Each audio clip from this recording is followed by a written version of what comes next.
As rivers, there is one thing we don't talk about enough. And yes, it is challenging to embrace Islam, especially when it comes down to share it with your family and friends. However, that is the easy part. The real struggle begins when you start thinking, what's next? We do everything in this life to please Allah subhanahu wa ta'ala and earn paradise. But in the same time, we also want this to be shared with our loved ones. And it doesn't matter if you are Muslim or not. At the end of the day, we all strive for the same thing. And like, my parents and everyone in my town are strong Catholic. And we have a very strong culture and traditions from thousands of years. I live in a small island in Southern Ireland, and apart from the main city, which has a tiny minority of Muslims from Africa, Pakistan or Lebanon, there is no such a thing as Muslim where I live, or even more reverts. It's not a thing at all. Actually, it's not uncommon for Muslims to end up embracing our culture, but just like for me, where not even in a billion years I would have even thought I could have been Muslim, we have to remember that everything is possible for Allah subhanahu wa ta'ala.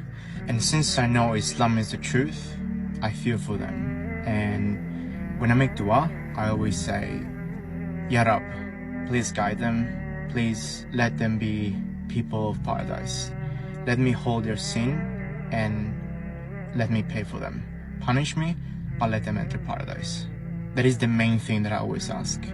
And I wish that my good deeds and everything that I do in this life, I want them to benefit for it too. I'll leave you with a beautiful video at the end. It's a speech that I found online, really beautiful, and it's just to remind you how important it is to protect, provide, and pray for your parents. And may Allah subhanahu wa ta'ala give you strength for this and make you successful. Assalamu alaikum wa rahmatullahi wa barakatuh. His father had passed away, and his father was a sinner, and the son used to make dua of istighfar. رَبِّ اغْفِرْ لِي وَلِوَالِدَيَّ, oh Allah, forgive me and my parents, forgive me and my parents, forgive me and my parents. He continued to make this dua. رَبِّ اغْفِرْ لِي وَلِوَالِدَيَّ, Allah, forgive me and my parents. On the day of Qiyamah, that very father who was destined for the hellfire, Allah Almighty will say to him, go to paradise. He will say, Ya Allah, how have I entered into paradise when I was being punished inside my grave?